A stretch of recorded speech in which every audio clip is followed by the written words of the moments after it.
pessoal, meu nome é Werner Heck, sou defensor público aqui no Distrito Federal e eu vim aqui hoje para falar com vocês sobre direitos humanos no nosso curso regular para delegado da Polícia Civil dos estados aí Brasil afora.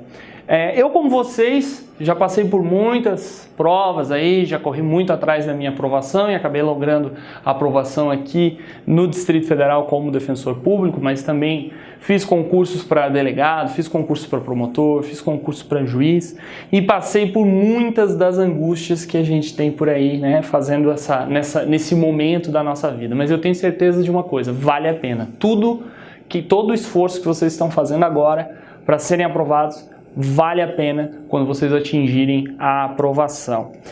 Dentro da polícia, normalmente os concursos da polícia para delegado, direitos humanos é uma matéria que está ligada com a área penal normalmente, né? Mas a gente vai falar aqui em grande escala sobre direitos humanos, sobre seus aspectos, pois cada edital que vem aí das polícias civis para delegado, eles têm um viés, né? Eles colocam lá matérias distintas nos editais e a gente não tem um padrão dentro de direitos humanos. Mas eu costumo dizer que as matérias de penal, processo penal, civil, processo civil, constitucional, administrativo, são matérias que fazem o candidato não reprovar.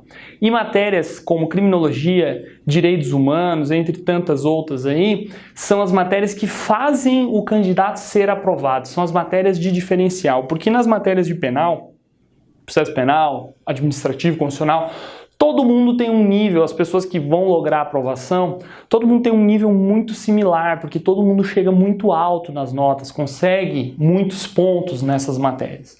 E nessas matérias de direitos humanos, criminologia, é onde realmente vem o diferencial, é onde quem pontua bem se destaca nas aprovações, se destaca dentro das classificações, tá certo? Mas vamos propriamente dito ao nosso conteúdo aqui. Fiquem à vontade lá para entrar no meu Instagram, no meu Twitter. O Instagram é prof.werner.heck, o Twitter é wernerheck3. Fiquem à vontade. Também, se tiverem alguma dúvida, mandem um e-mail, mandem um direct. Sempre que possível, eu respondo todo mundo sobre as dúvidas que vocês possam ter aí sobre direitos humanos, tá certo? Sobre o conteúdo, o que normalmente a gente tem dentro de direitos humanos? A maior parte das questões de direitos humanos vem da legislação em si, lei seca, digamos assim. E a lei seca, ela engloba também os tratados, obviamente.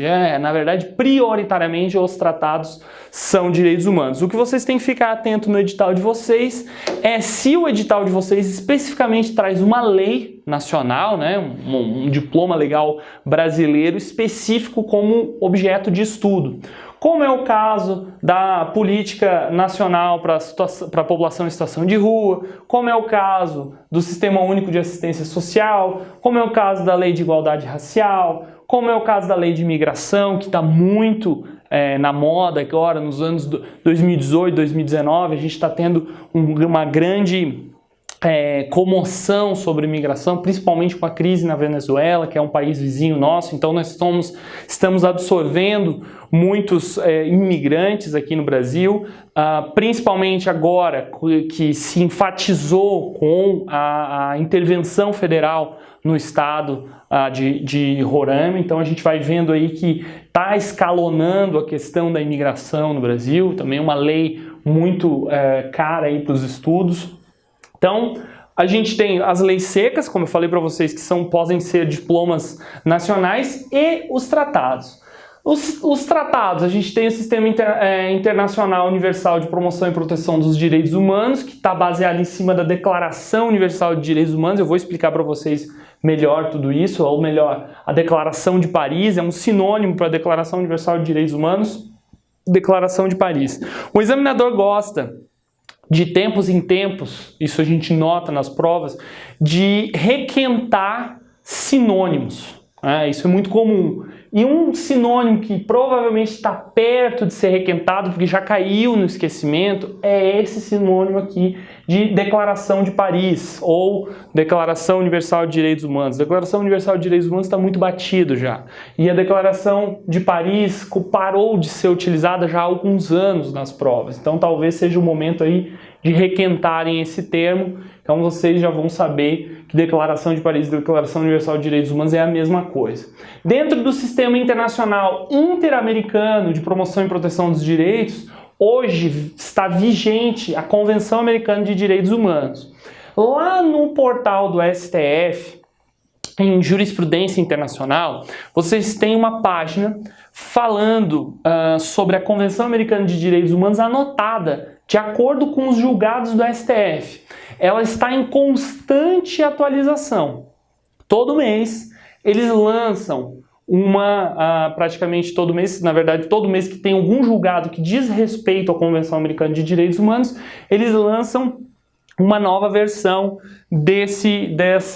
da Convenção Americana de Direitos Humanos anotada pelo STF. Então, lá esse material está se tornando uma referência sobre jurisprudência nacional de direitos humanos para os concursos. Então, muitos examinadores estão indo buscar lá os seus insumos para fazerem as questões. Então, é importante vocês se atualizarem, lerem isso, além dos informativos de jurisprudência, é óbvio, né? Vocês têm que ter uma rotina de leitura dos informativos de jurisprudência, mas também é bom dar uma passada lá, sempre olhar, ver se atualizou ou não atualizou, né? Se tiver atualizado, vão lá e leiam o que mudou. Se não tiver atualizado, deixem para o próximo mês e aí vão indo, não precisa obviamente todo mês estar lá revendo isso.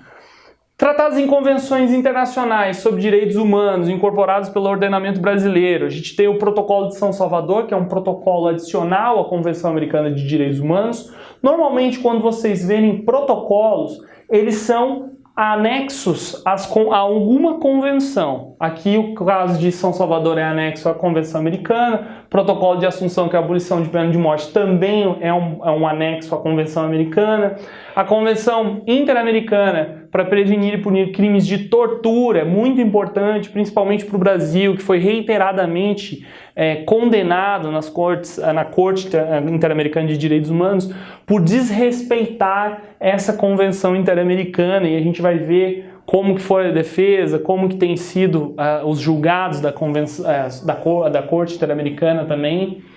Pacto de Belém, que é a Convenção Interamericana para prevenir e punir e erradicar a violência contra a mulher. Convenção Interamericana sobre desaparecimento forçado de pessoas.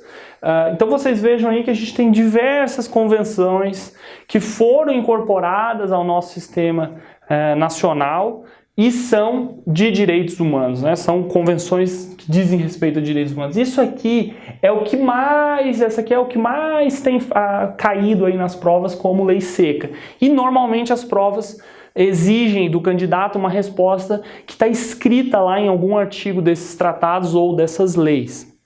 Lá no final dos meus slides vocês vão ver um repertório completo de legislações, tratados, convenções sobre direitos humanos. Vocês vão ter os links lá, vocês podem clicar aí direto para o texto. Eu sugiro que vocês baixem esses textos, se vocês tiverem um tempinho aí para poderem lerem para poder ficar lendo esses textos aí, porque são realmente materiais que caem lá na prova de vocês. E fora a lei seca, óbvio, a gente tem a doutrina. A doutrina indicada na questão de direitos humanos, para as carreiras policiais, isso vale para tudo. Aqui eu estou dando uma dica para vocês, além de delegado, também para PRF, para Polícia Federal, tudo mais. Vocês vão ver que o que mais se amolda ao edital é o livro do professor Valério de Oliveira Mazzuoli. É o curso de Direitos Humanos, tá? Ele normalmente é mais adaptado para os concursos das carreiras policiais. A gente tem também o livro da professora Flávia Piovesan, Justiça Internacional e Direitos Humanos e Direito Constitucional Internacional, e o livro do professor André de Carvalho Ramos, Curso de Direitos Humanos e a Teoria Geral dos Direitos Humanos. Esses dois últimos aqui Comparado com o livro do professor Valério de Oliveira Mazzoli, eles são mais livros para vocês pesquisarem. De qualquer forma, em direitos humanos, vocês sempre vão estudar de uma forma mais pontual, pelo que cai no edital. Como eu falei, cada edital tem a sua peculiaridade, então vocês vão lá, olhem o edital, peguem os itens que estão lá no edital e estudem pensando de dentro da doutrina. E vocês vão ver, pelo próprio sumário aqui do livro do professor Valério, vocês vão ver que ele muitas vezes se amolda ao que o edital das carreiras policiais pedem. Então, se vocês forem comprar algum livro, eu recomendo para as carreiras policiais o livro do professor Valério de Oliveira Mazzoli, em que pese ele ter várias posições controversas na doutrina, tá? Isso eu quero deixar bem claro para vocês. Vocês têm que fazer uma leitura crítica, entenderem o que está sendo tratado ali, verem as discrepâncias, verem as discussões para conseguir realmente ter uma opinião formada aí sobre determinados assuntos. Jurisprudência. A jurisprudência é basicamente a da Corte Interamericana de Direitos Humanos e com ênfase nos casos brasileiros. Eu deixei um link aqui para vocês também, vocês vão poder clicar aqui diretamente do arquivo de PowerPoint, vocês vão poder clicar aqui e ir lá para o espaço do portal da Corte Interamericana de Direitos Humanos, que tem as jurisprudências do que foi ali tratado e que está disponível para acesso na internet, tá? Então, essa é a base de estudo de vocês. Lei seca, doutrina e jurisprudência. Aqui estão os caminhos que eu dei para vocês já irem focando. No final dos slides, vocês vão ver lá vários tratados aí já direcionados para vocês. Então, basicamente, isso é como que vocês vão formar o conhecimento de direitos humanos de vocês para vocês poderem assombrar o examinador lá na hora das provas para delegado das polícias civis aí dos estados. Conceito. Conceito é algo que normalmente a gente tem nos editais e ele é algo extremamente controverso. O conceito de direitos humanos, ele é controverso. E ele passa pelo conceito de dignidade humana. Porque direitos humanos, basicamente, de uma forma simplificada, são os direitos que protegem a dignidade humana. Então, a gente tem o quê? E o que é dignidade humana? Né? É um conceito que, na verdade, a gente falar que direitos humanos é o direito que protege a dignidade humana é um conceito que não explica muita coisa, porque dignidade humana também é algo ainda sem forma, amórfico, né?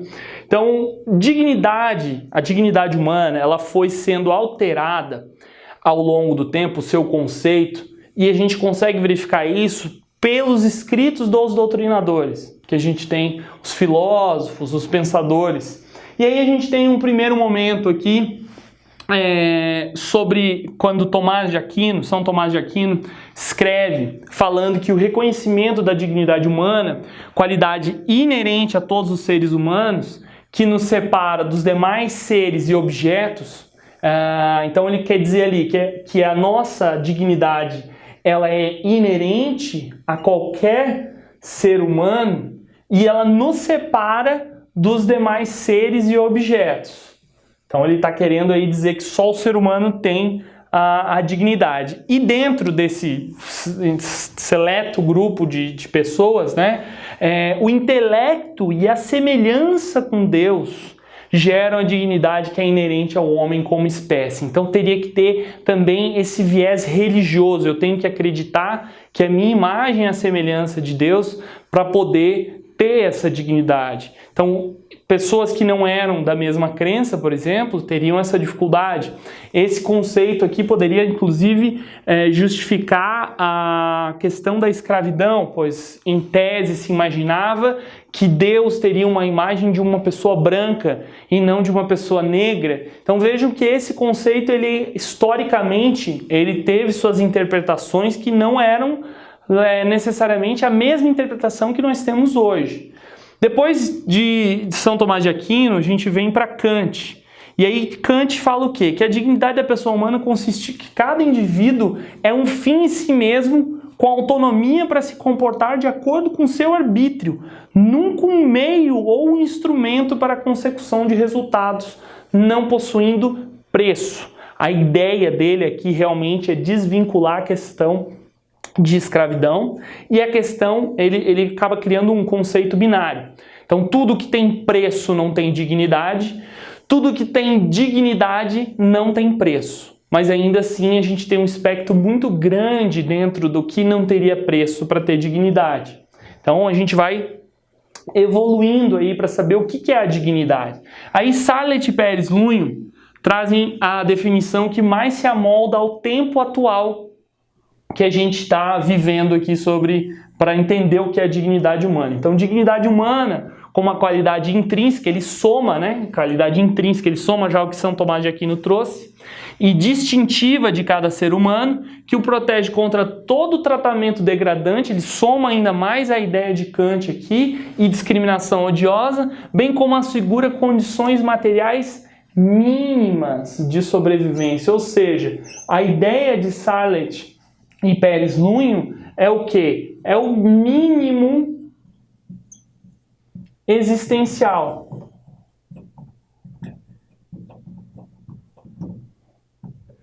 Isso sim é o mote de direitos humanos. A gente indo mais a fundo, além de dignidade, é o mínimo existencial.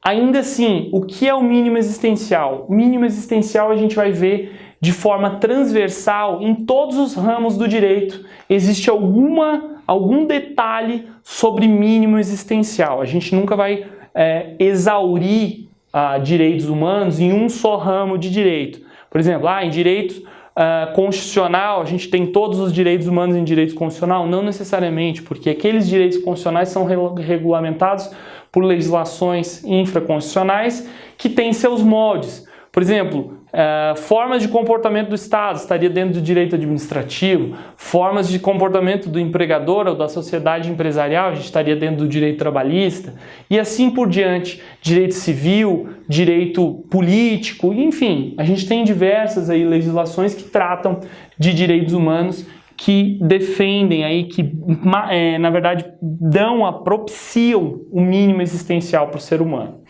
Basicamente, numa prova objetiva, você já deve estar se questionando aí sobre os direitos fundamentais e os direitos humanos. Numa prova objetiva, essa distinção entre direitos humanos e direitos fundamentais, ela está muito ligada ao âmbito em que a gente está discutindo essa questão. Se a gente está no âmbito internacional, normalmente a gente vai tratar de direitos humanos. Se a gente está no âmbito interno, nacional, a gente normalmente vai tratar de direitos fundamentais. São a mesma coisa no mérito, no seu, no seu núcleo, são muito parecidos. Agora, a diferenciação seria isso, direitos humanos no âmbito internacional e direito fundamental no âmbito interno. Embora alguns diplomas internacionais, que são tratados e convenções, já falam em direitos fundamentais, assim como muitos diplomas internos já falam em direitos humanos.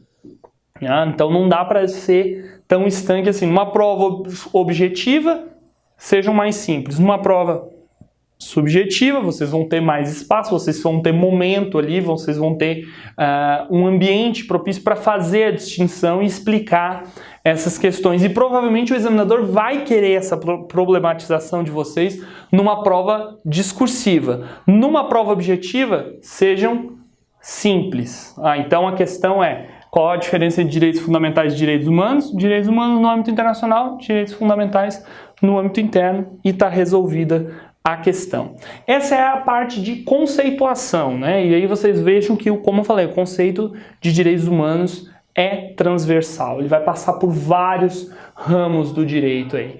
E até, só para finalizar aqui, vocês têm que entender uma coisa. Direitos humanos ou qualquer outro direito, ele só é subdividido para fins didáticos. Então, a gente é muito acostumado a estudar determinado ramo do direito e ponto, como se ele estivesse sozinho, isolado, e ele não se conectasse com outras matérias. E, na verdade, todos os ramos do direito pertencem a um universo só, que é o universo do direito. A gente tem que agora, quando a gente está chegando nos concursos públicos, que a gente está avançando, inclusive na vida profissional, vocês vão ver que os problemas que vocês vão encontrar quando vocês forem titulares lá da sua delegacia, eles são complexos, eles passam por várias matérias. E aí, essa didática, ela acaba ficando um pouco para trás para a gente solucionar os problemas do cotidiano, inclusive na prova. A prova, muitas vezes, vocês vão se deparar com uma questão de direitos humanos, que ela, às vezes, vai estar muito mais ligada com o direito administrativo, com o direito constitucional, com o direito penal, e que vocês vão saber a resposta porque vocês estudaram esses ramos do direito também e sabem como que isso se acomoda, como que aquela questão se acomoda dentro daquele ramo do direito. Mas vocês têm que ter a visão geral, global aí dos direitos, né? Fundamentos dos direitos humanos. Em que se fundamenta os direitos humanos? Essa é outro tipo de questionamento que o examinador gosta aí de fazer nos livros, nos concursos. Quando vocês lerem lá o livro do professor Valério Mazzoli, ele vai discordar disso aqui que eu vou falar. Mas essa aqui normalmente é a forma com que se verifica as fundamentações dos direitos humanos, os fundamentos dos direitos humanos. E ele é basicamente 3 fundamentos dos direitos humanos tem. E eles foram se somando ao longo do tempo, eles são históricos, ou seja, o princípio, a característica da historicidade aqui a gente verifica ao longo das fundamentações dos direitos. E aí a gente começa os direitos humanos com uma fundamentação justnaturalista, que funda-se na existência de um direito pré-existente, ou direito produzido pelo homem, é algo que é de senso comum. Todos têm aquele respeito por uma determinada regra. Isso é o justnaturalismo, né? É um fundamento mais notado na percepção de direitos humanos. É um direito de greve, é o direito de fuga, ou nemo tenetur sed tegeris, vocês devem se lembrar disso, que é o direito de não se auto-incriminar, ou o direito ao silêncio, ou no direito americano, que está consolidado lá na 5ª emenda à Constituição americana, direito de autodefesa, entre tantos outros. Todos esses direitos aqui são direitos instintivos do ser humano. Direito de resignação está na greve, também um pouco da resignação, mas a liberdade, né, é inerente ao ser humano, ele tende a tentar fugir de uma situação de aprisionamento. A questão de não se incriminar, dificilmente alguém, até pelo próprio senso de autopreservação, dificilmente vai se auto-incriminar, ele vai tender a não se incriminar, e isso deve ser é um direito protegido. Cabe aí às autoridades buscarem os elementos de culpa, né, para conseguir realmente demonstrar que aquele indivíduo cometeu algum crime. O direito de defesa, né, aquela questão das excludentes, quando a gente tem um ataque, e aí as excludentes, elas variam, né, de acordo com o local em que você se encontra. Por exemplo, alguns estados americanos, a autodefesa lá, a excludente de ilicitude da autodefesa, tem uma lei que se chama Stand Your Ground Law, que fala que se eu me sentir ameaçado, ou seja, eu não preciso nem de uma ação direta, iminente ou algo do gênero. Se eu me sentir ameaçado por alguém, eu posso sacar a arma e queimar o vagabundo lá. Então vejam, os padrões de autodefesa é que são regulados pela lei interna. Mas o direito de autodefesa ele deve sempre existir em algum espectro, né? Então aí vocês vejam que esses direitos aqui são realmente direitos fundamentais, direitos que estão lá no âmago das questões legislativas. E o justnaturalismo ele tem um viés religioso. Ele está ligado com Deus, algo acima do ser humano. Isso na antiguidade era muito forte. A gente tem aí a tragédia grega de Antígona, escrita por Sófocles, que fala de uma questão filosófica que foi discutida aí dentro dessa tragédia grega, que Antígona queria enterrar o seu irmão, Mas o rei aí daquela região, ele determinou que aquele corpo, o corpo do irmão de Antígona, ficasse a céu aberto, sendo devorado por animais selvagens e tudo mais. E Antígona dizia que esse é um direito que estava acima do poder do rei. O direito da memória, o direito do enterro, da liturgia do enterro, para que a pessoa não vagasse às margens do rio das almas durante 100 anos, que essa era a crença que eles tinham. Se alguém não era enterrado apropriadamente dentro da liturgia grega, essa pessoa ficaria 100 anos vagando às margens do rio das almas, sem conseguir ir para a eternidade. Então, isso era um direito que deveria ser garantido a qualquer pessoa, independentemente dela ser contra as ideias do rei, dela se opor a polis ou qualquer coisa do gênero. Então, era uma questão de um direito acima do direito do homem. Tá certo, pessoal? Esse é o nosso primeiro bloco da nossa aula de direitos humanos aqui do nosso curso regular. Tomem um cafezinho, deem uma descansada, peguem um ar e voltem com tudo para a gente continuar assombrando o examinador aqui no nosso próximo bloco. Até daqui a pouco. Olá pessoal, voltamos aqui com o nosso segundo bloco da nossa primeira aula de Direitos Humanos, do nosso curso regular para as carreiras de delegado da Polícia Civil dos Estados.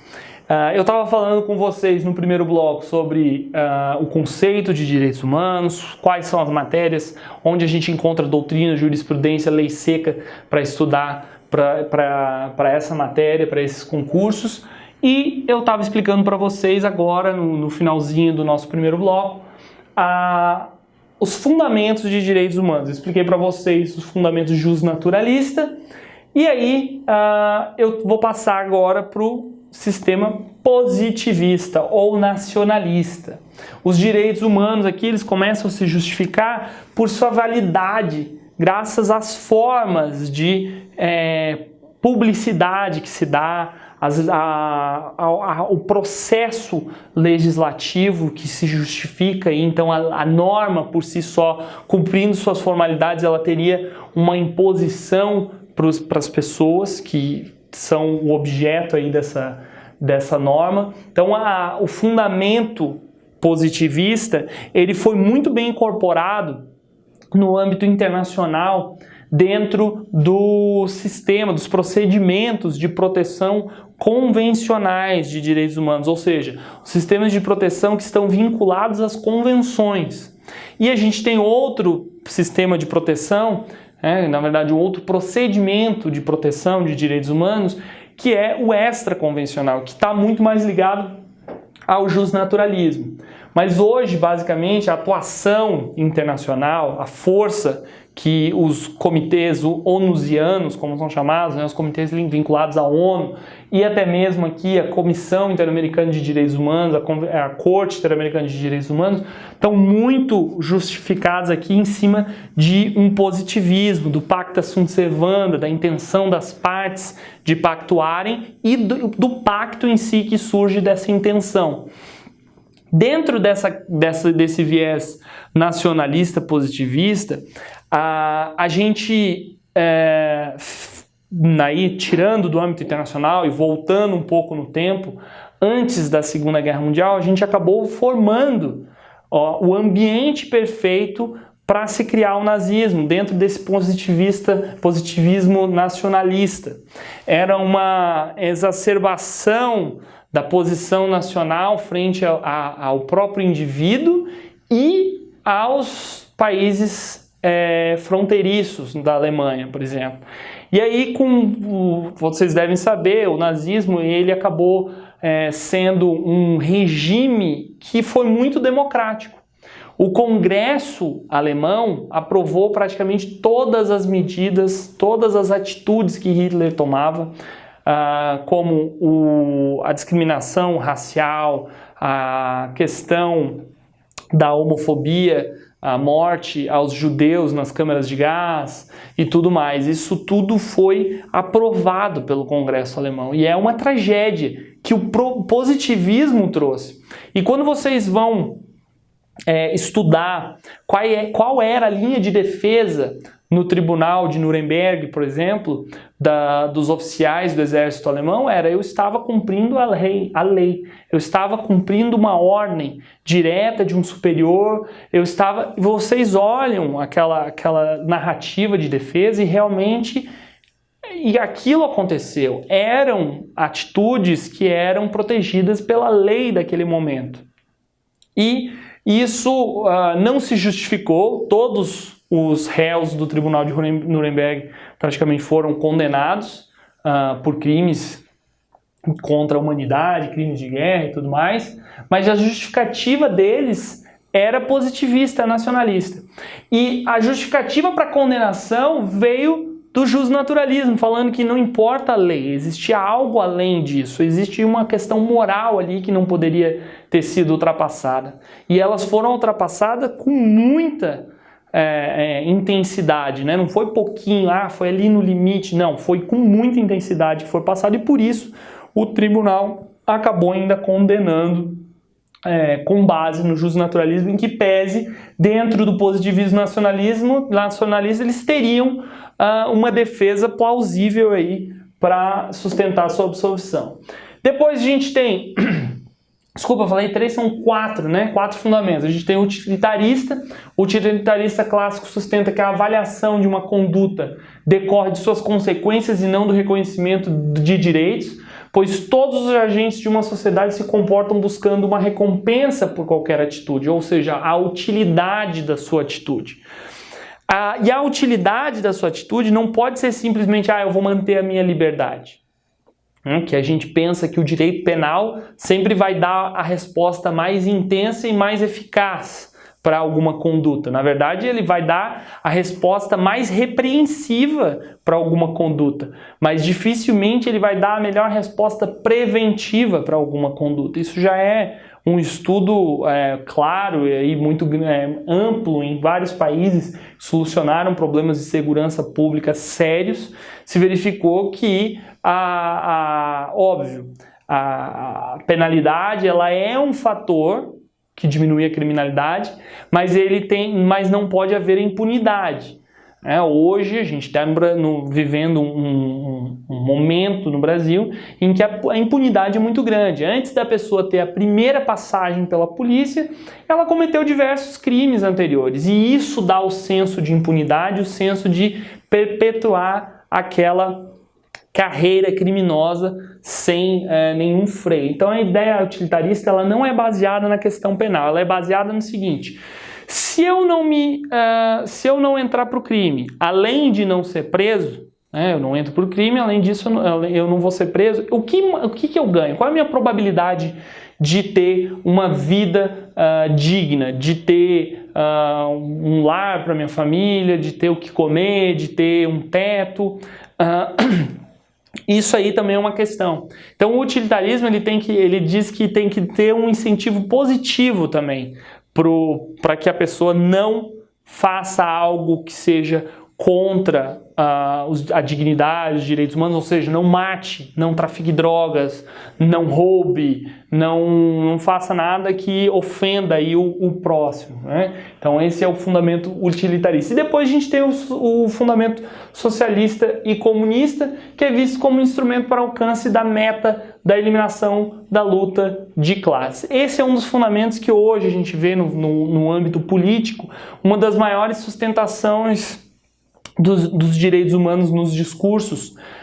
Está ligado a isso, a uma questão de uma erradicação da luta de classes. E não é necessariamente esse o ponto. Isso aí a gente já está falando de um momento mais avançado dentro dos direitos sociais, dos direitos humanos, para que a gente tenha um efeito sobre uma luta de classes. Mas antes disso, a gente tem várias etapas no sistema de direitos humanos que o Brasil nem mesmo conseguiu atingir com consistência. Por exemplo, questão da segurança pública, dos direitos de propriedade, dos direitos políticos. Em muitos momentos a gente ainda é uma democracia jovem, a gente ainda é uma democracia que é influenciada por um coronelismo ainda dentro das oligarquias familiares aí da política. Então isso tudo mostra que a gente não conseguiu nem consolidar ainda os direitos de primeira geração, os direitos humanos de primeira geração. E eu vou falar sobre os direitos humanos de primeira geração quando a gente for falar sobre a teoria geracional de Karel-Vazak. Mas antes, queria falar com vocês sobre esse quadro aqui, que eu fiz questão de condensar tudo no mesmo slide, para a gente não perder aqui a linha das características de direitos humanos. Eu reuni aqui 14 características de direitos humanos que vocês dificilmente vão ver em uma única doutrina. Por exemplo, o professor Mazzuoli não tem essa quantidade de características de direitos humanos. A professora Flávia Pevesan também não, o professor André de Carvalho Ramos também não. Isso aqui é um compilado das características de direitos humanos que se distinguem, óbvio, dentro da doutrina. Então eu trouxe para vocês aqui, basicamente, isso aqui é o grande manual de características dos direitos humanos. E a gente tem 14 características de direitos humanos nesse quadro aqui para vocês. Acompanhem pelo material, porque eu sei que com certeza na tela de vocês deve estar difícil de ler aqui, mas acompanhem lá no material comigo.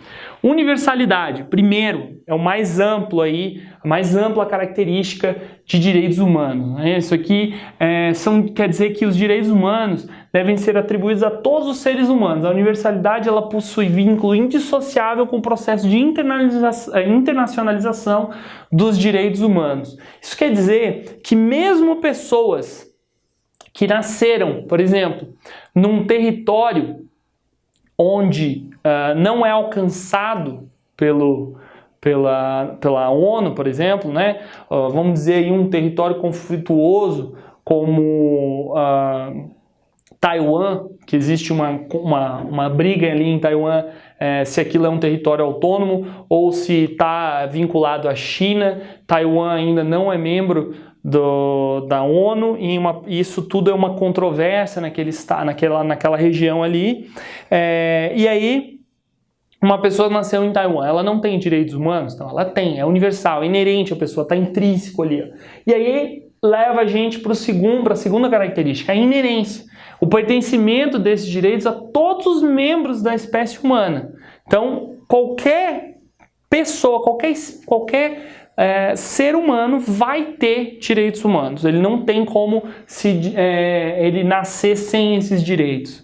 Transnacionalidade é o dever internacional de proteção aos indivíduos, ou seja, eu transitar pelas fronteiras e manter o meu mínimo existencial, manter a minha dignidade intacta. É isso que a transnacionalidade significa. Não é ligada, não necessariamente ela é muito próxima da universalidade, né? A ideia é de transpor barreiras, a transnacionalidade, eu ir para outros países e continuar tendo os meus direitos humanos garantidos. A universalidade não importa onde eu esteja, eu teria esses direitos humanos aí.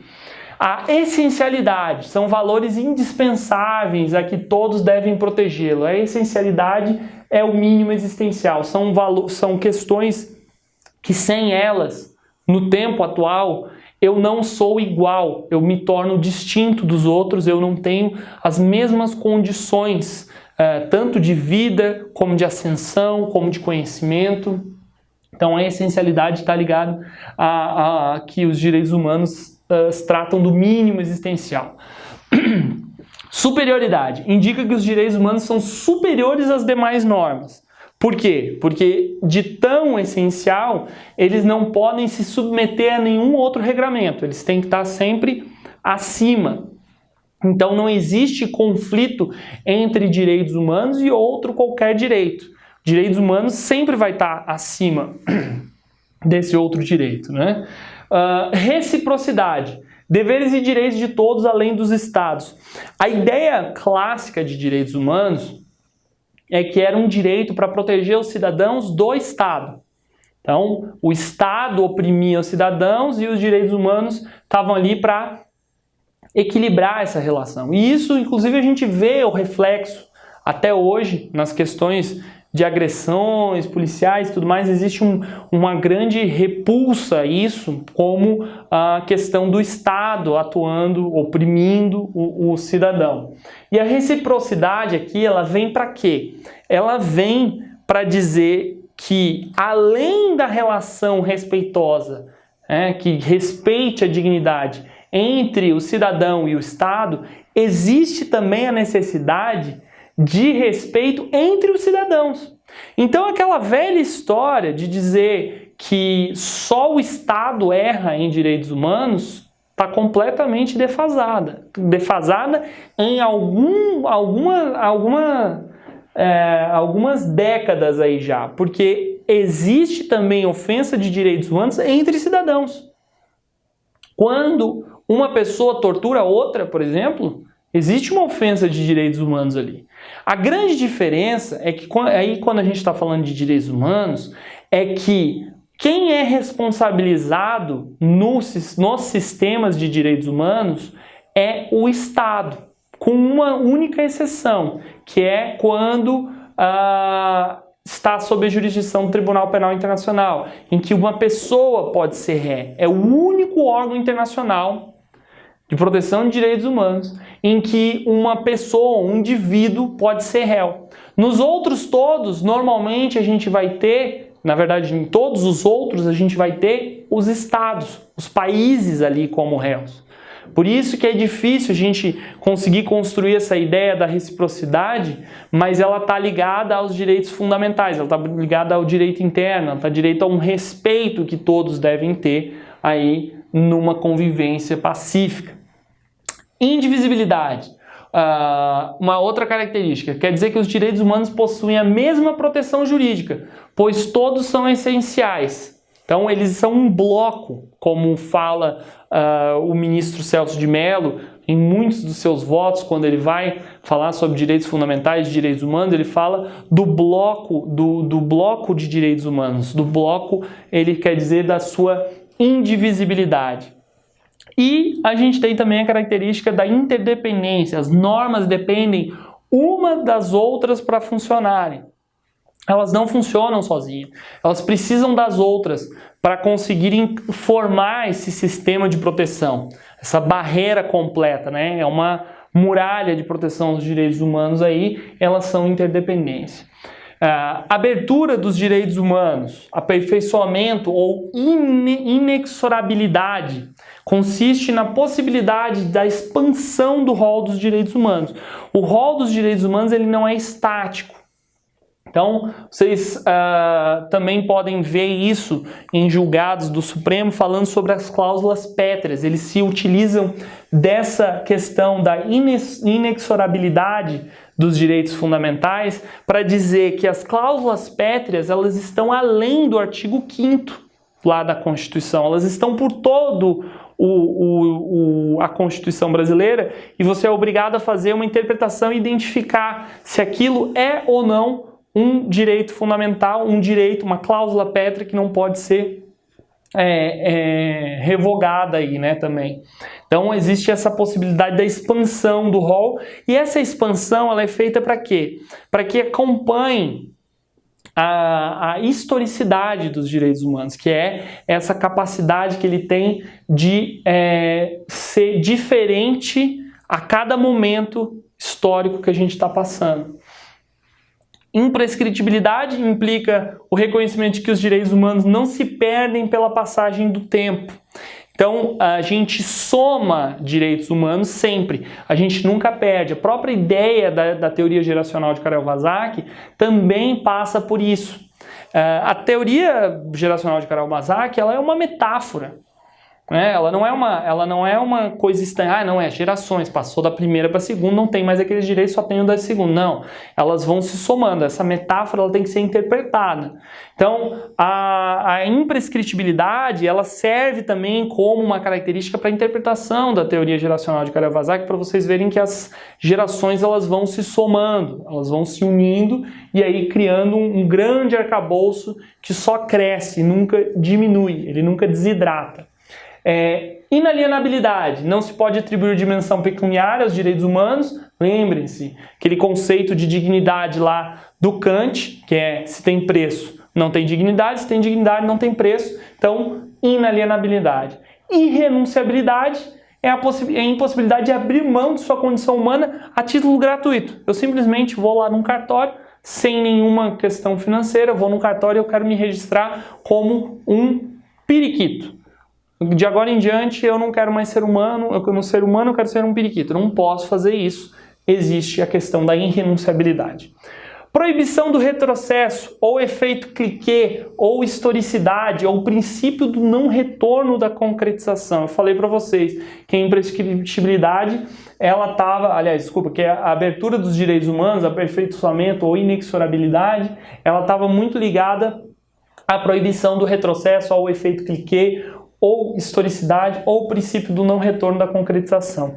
É a ideia de que é a mesma ideia das cláusulas pétreas. Vocês já devem ter notado aqui, pelo tanto que eu falei sobre direito constitucional fundamental, que existe uma ligação muito grande aí. E, na verdade, a nossa base constitucional, ela é toda em cima dos direitos humanos. Então, por isso que existe uma similaridade do que a forma de pensar para a gente solucionar alguma questão constitucional que os ministros do Supremo utilizam para como os direitos humanos são engendrados aqui também. Então, porque o nosso direito constitucional, ele está baseado em cima de uma ideia de direitos humanos, de mínimo existencial, de dignidade. Então, a gente está aqui na proibição do retrocesso, quer dizer que está muito ligado com as cláusulas pétreas. É o seguinte, se eu tenho um direito adquirido que ele é vinculado à minha dignidade, eu não posso tirar esse direito desse rol. Então eu não posso retornar, eu não posso fazer ele voltar atrás. Também é conhecido como efeito catraca, né? Catraca ela só gira num sentido, no sentido de adquirir direitos e não volta. Tudo isso são metáforas. Por quê? Né? Porque essas teorias foram gestadas internacionalmente e no âmbito internacional acadêmico as metáforas são muito utilizadas e são muito bem-vindas, e normalmente os escritores internacionais eles rezam para conseguir criar uma metáfora que faça sentido para as pessoas e que seja utilizada e que aquela teoria se desenvolva, como foi o caso da teoria geracional de Karel-Vazak. Então vocês vejam aí que existe muitas metáforas aí na doutrina internacional. E agora, por último, né, a característica da relatividade. A defesa e promoção dos direitos humanos são implementados dentro das condições de cada país. Isso aí vai fazer vocês também compreenderem a questão da baixa densidade das normas do sistema universal, da média densidade jurídica das normas do sistema americano de proteção de direitos humanos e da alta densidade das normas nacionais de direitos humanos. Por que eu digo isso? Porque quando a gente está falando sobre legislar para o mundo inteiro, a gente está falando sobre legislar para asiáticos, para pessoas do Oriente Médio, para europeus, para americanos, para africanos, para sul-americanos. E são povos que têm suas características, suas crenças, sua capacidade de absorção daquelas legislações ali, daqueles conceitos internacionais. Então é muito mais difícil. Então isso exige uma densidade jurídica, uma assertividade jurídica muito menor nas convenções do sistema universal. Quando a gente está falando das convenções dos sistemas regionais, sistema europeu, sistema africano, sistema americano, a densidade já pode ser um pouco mais direcionada para os problemas específicos dessas regiões do planeta. Quando a gente está falando do âmbito nacional, é direto, é exatamente o que o Estado deve entregar, consegue entregar muito mais assertivo. E isso está também dentro da questão da relatividade. Vejam só, a questão da pena de morte, por exemplo. A gente tem 3 exemplos bem claros da pena de morte. A gente tem o sistema arábico, que é baseado na Sharia, que é a lei do Alcorão, a lei baseada nas escrituras sagradas dos árabes, dos muçulmanos, na verdade. E lá a gente tem uma questão bem específica, que é o adultério feminino é apenado com apedrejamento em praça pública, que leva ao óbito, obviamente, né? E aí vocês vejam, esse é um exemplo de pena de morte. Já nos Estados Unidos, em vários estados, os crimes capitais são reprimidos com a pena de morte. Ou seja, se eu mato, eu posso ser morto pelo Estado também, dentro de um devido processo legal, é óbvio, né? Tem toda uma discussão aí que antecede, inclusive se demora anos para conseguir uma execução no sistema americano, no sistema norte-americano, e a gente tem um sistema, na verdade a ideia de pena de morte brasileira, que é considerada a mais avançada internacionalmente, que é a que as convenções internacionais enaltecem como sendo a forma correta de tratar a pena de morte, que não existe pena de morte. Existe uma exceção apenas, na verdade, em regra não existe pena de morte, existe a exceção durante períodos de guerra. Só. E aí vocês vejam, são 3 momentos diferentes, né? O momento do sistema muçulmano, ele é muito antigo, ele é medieval, a ideia deles de pena de morte, o que se reprime com pena de morte. Já a dos Estados Unidos é considerada de um avanço médio e a do Brasil é vanguardista. São 3 momentos. E aí, não tem direitos humanos nos Estados Unidos ou não tem direitos humanos num país como, por exemplo, o Iraque? Tem. Né? A gente tem direitos humanos nesses países, só que nesse ponto da pena de morte, cada um enfrenta a sua absorção desses direitos dentro da sua relatividade, dentro da sua capacidade. Por isso que direitos humanos também tem uma característica que é a relatividade, tá certo? Com isso, vocês viram todas as características de direitos humanos que aparecem na doutrina, com algumas diferenciações aí para vocês entenderem o que se trata. Qualquer uma dessas podem cair na prova de vocês. Essas características ajudam vocês a entenderem e a pensarem fora da caixinha para fazerem as questões de vocês lá na hora da prova.